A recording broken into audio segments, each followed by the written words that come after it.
Procuradoria-Geral da República está preparando uma denúncia que pode resultar em até 28 anos de prisão para o ex-presidente Jair Bolsonaro. Não, é tudo uma piada. Isso é várzea, isso é coisa de várzea. Isso é coisa de gente que deu o verdadeiro golpe, tentando tirar da jogada, de vez, o maior adversário político dos golpistas. É disso que se trata. Qualquer outra coisa, na minha opinião, é pura perfumaria.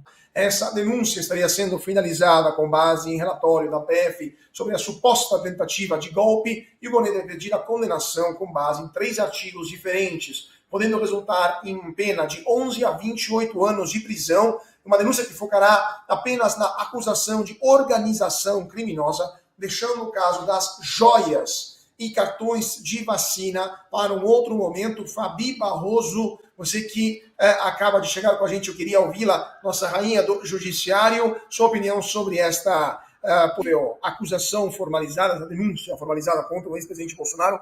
Quanto você acha que é possível que o ex-presidente seja processado, eventualmente condenado e até preso na base dessa acusação antes das eleições de 2026? Eu tenho que dar opinião mesmo, né? Porque elementos jurídicos ninguém tem, nem a defesa do presidente Bolsonaro. Vi que refizeram o pedido, a defesa refez, né? Para ter acesso às provas, às delações, para saber certinho do que se trata, para poder se defender, né? Como qualquer criminoso condenado no Brasil tem direito, mas o presidente Bolsonaro e alguns a gente sabe que não tem. E foi dito que, imagina, ele já tem. Parece coisa de maluco, tá? Mas a gente já sabe como funcionou o apenso 70, né? Naqueles inquéritos era exatamente assim. O Supremo falava, não, os advogados têm acesso aqui, o apenso 70. Só que, para quem sabe um pouquinho, para fazer qualquer defesa razoavelmente eficaz, você tem que saber, sim, de tudo que está acontecendo no processo, né? Sigilo, essas coisas aí, não deve ser para as partes, né? Eu acho que isso seria meio óbvio se nós estivéssemos vivendo num estado normal de coisas. Então, eu só posso dar minha opinião, só posso falar de coisas que eu vi na própria imprensa, né? E olha que a imprensa tem viés. E o viés da imprensa é anti-bolsonarista, o viés da imprensa é querer condenar pessoas por terem cometido no máximo crime de vandalismo, né? Pessoas que não tiveram conduta individualizada, pessoas comuns, que estão puxando aí até 22 anos, gente. Tem gente que vai chegar até 22 anos de condenação. Então, quando eu vejo aqui 28 anos de condenação, e eu me lembro que falaram da baleia, falaram das joias, é aquele golpe que eu li lá, será que é aquilo? As 800 páginas que tem lá que não conseguiram ser nada eficaz porque perderam o táxi. Umas coisas aí, que despreto. Se for essa história, gente, com base no que eu li, só fica realmente a questão da narrativa. Então, assim, a gente tem que esperar para ver se o PGR vai denunciar. Qual é a dúvida, gente? Ele vai ou não vai? Obviamente, ele vai denunciar o presidente Bolsonaro. E a gente sabe que tem um time, que não é jurídico, é político. Como as eleições presidenciais são o ano que vem, seria de bom tom aí para esses que conspiram contra o Brasil, não somente contra o presidente Bolsonaro, de formalizar a denúncia este ano para que o Supremo corra e julgue. Algo que eu tenho até dúvida se é competência do Supremo. Eu estou falando aqui competência jurídica, tá, gente? Não é outro tipo de competência. Embora esse outro tipo de competência eu também me dou o luxo de ter dúvidas. Ultimamente eu tenho muitas dúvidas a essas pessoas que respondem pela mais alta cúpula do judiciário, formalizando opiniões e não julgamentos, né? A gente não está falando mais de lei, a gente está falando de opinião. E opinião política esse pessoal aí tem, mas tem um pequeno detalhe, eles não foram eleitos para isso. Mas aí, né, gente, esse é o Brasil real que a gente está vivendo. É isso que eu tenho para dizer. Brasil real que estamos vivendo. Deputado Salles, a sua opinião, essa denúncia poderia ter algum tipo de consequência mais grave? Eu queria, antes de passar a palavra ao deputado, também lembrar que um jantar reuniu ministros do STF e Lula às vésperas da denúncia contra Bolsonaro, uma matéria que acabou de ser publicada agora na Folha de São Paulo, uma janta que ocorreu nas vésperas na casa de Barroso, aliás, na casa do presidente do STF, Luiz Roberto Barroso, dias antes da esperada denúncia da PGR. Gonê recusou o convite dessa janta organizada pelo presidente do STF para evitar críticas à denúncia que ele poderia apresentar. Deputado Salles, sua opinião sobre essa denúncia, essa janta também entre o presidente Lula e ministros do STF e as consequências jurídicas e políticas disso? Olha só, grande parte desse processo todo da história de golpe e tudo mais está baseada na delação do Mauro Cid.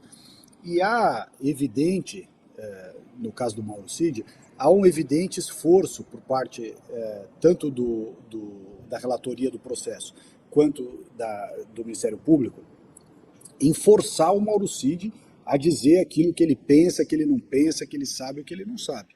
Né? O Mauro Cid até em diversas oportunidades disse, olha, nunca disse tal coisa, ou não dei respaldo a tal coisa. Então, é importante lembrar aqui, a Fafá me corrige se eu estiver enganado, o delator, né, ou a prova de delação, ela é apenas um indício de prova. Ela não pode jamais, ela própria, ser considerada como prova. Você pode até pegar uma delação como indício de prova, mas ela será respaldada, ela só terá elementos para ser considerada procedente se ela vier acompanhada de provas e de outros elementos que deem a ela o respaldo necessário. Não me parece que é o caso dessa delação do Mauro Cid, inclusive no que toca ao Braga Neto, que está preso até agora. Né? O pessoal esquece que o Braga Neto está preso até agora. Então, o que aconteceu? O Mauro Cid fez a delação, aí depois foi chamado a ter que complementar a delação, depois ameaçado de ser preso novamente, ou seja, esse instituto da delação premiada com prisão, etc., está mais para chantagem e tortura emocional do que propriamente do instrumento jurídico. E, portanto, se é esse o caso, tudo que dele decorre terá de ser analisado com lupa. É evidente que, se você olhar, por exemplo, sob a ótica da história do artigo 142, a discussão, né, do artigo 142, que foi, em grande medida, baseada no parecer lá de trás do Ives Gandra Martins, essa é uma discussão jurídica. Você pode ter, no campo do direito, trocentos mil análises, pareceres, discussões sobre qual é a amplitude do artigo 142, o que seria uma minuta de um ato de implementação do dispositivo contido no artigo 142. Nada disso é golpe.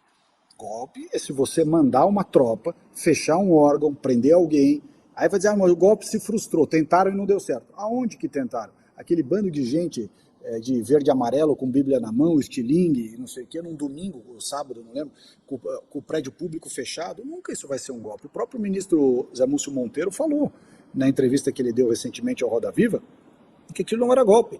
O Hugo Mota disse isso de maneira mais não fundamentada, mas, de todo modo, quando você pega quando você pega por cima essa análise, parece que há uma grande teia, tudo amarradinho. Quando você pega cada elo da narrativa que está sendo colocada, nenhum ponto efetivamente se sustenta. E, portanto, se houver oportunidade, e aí eu digo se no condicional, porque no caso dos presos do 8 de janeiro, por exemplo, como bem falado aqui pela Fabiana, a audiência de custódia já foi feita sem autorização para liberar, então para que fez a audiência de custódia? Os advogados tiveram muita dificuldade de ter acesso aos autos e, quero crer, não tiveram plenitude aos autos por completo. As próprias sustentações orais dos advogados que iam ao Supremo foram feitas com muita dificuldade, isso quando conseguiram ser feitas. Portanto, não deveria ter sido processado no Supremo, problema de competência, como disse a Fabiana, é o foro incompetente, né? Não é o lugar correto para se processar esse assunto. E assim vai. Portanto, a experiência que nós temos visto, que é a do caso do 8 de janeiro, não traz um bom presságio para o encaminhamento desse assunto daqui por diante. Por quê? Porque tem se omitido coisas, tem se pulado etapas, tem deixado de se observar, inobservado, diversos preceitos do devido processo legal, da ampla defesa, do contraditório, que são elementos fundamentais no Estado Democrático de Direito. Para fazer justiça, você tem que seguir todo o procedimento. Se você não segue o procedimento, e não é à toa que é assim, tudo que se fez, ele padece de legalidade. Aliás, este é o elemento que foi usado pelos próprios membros do Supremo para anular, né, não vou entrar aqui no mérito, para anular a discussão de várias condenações e acordos de leniência celebrados no Petrolão, no Mensalão, no Lava Jato, etc. Qual era o argumento? O procedimento não foi o correto. Eu acho que muitos procedimentos foram corretos, outros talvez possam ser discutidos. Mas, de maneira geral, foi este o enquadramento utilizado. A ausência de procedimento adequado, de foro adequado, de matéria adequada àquela jurisdição. E, portanto, me parece que essa instrução do caso que, ora, agora pode ou não, deve, né, provavelmente, mas pode ou não, se convolar numa denúncia, ela também não seguiu os preceitos do devido processo legal, ampla defesa e contraditório. Rodrigo Constantino, sua opinião sobre essa denúncia e essa promiscuidade, podemos usar essa palavra, entre governo e STF? Eu tenho repetido muito essa palavra. Eu vou ser um pouco mais duro do que o Salles e a própria Fabi, né? Vamos apertar a tecla SAP aqui, né? Os verdadeiros golpistas estão tentando prender o seu maior adversário político. Ponto. É disso que se trata, né? Lula foi solto por um malabarismo de cúmplices supremos, foi recolocado à cena do crime, os cúmplices togados se vangloriam disso, e eles têm um problema, o que fazer com o maior adversário político do lulismo, aquele que tem o maior capital político na oposição, que inegavelmente é Jair Bolsonaro.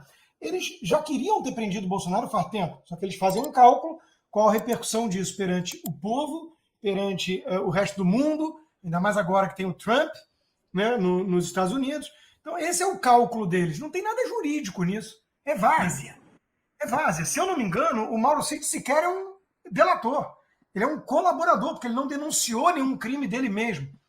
Ele não falou em golpe, hora nenhuma, tudo é vazado de forma criminosa, em doses homeopáticas, por quem? Para a velha imprensa, que também é cúmplice desses golpistas. Então vamos falar sério, isso é coisa de Maduro. Nicolás Maduro, que vai lá, Daniel Ortega. Esses são os parâmetros do Brasil de hoje. O cara que vai lá e fala assim, esse cara está incomodando, ele é uma constante ameaça, e não sei o que, temos que tirá-lo da jogada. Pô, inventa aí uma inelegibilidade por conta de encontro com um embaixador, joga aí questão de cartão de vacina, de joia, sei lá mais o quê, e vê o que cola, vê o que dá. Putz, nada disso pegou, vamos de golpe.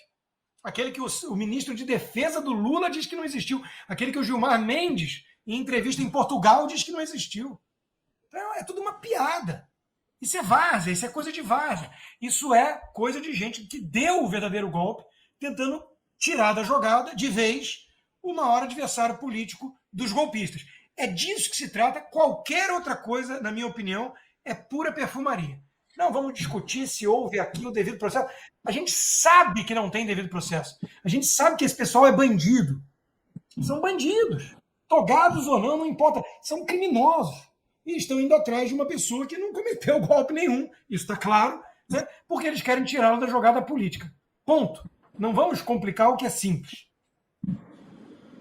Antes de continuar, eu queria só fazer uma rápida correção, porque essa janta está prevista para quarta-feira. Ainda não ocorreu, mas está prevista para quarta-feira agora, dia 19. E agora, aqui está a matéria da Folha, que fala justamente sobre esta janta no dia 19 agora de fevereiro.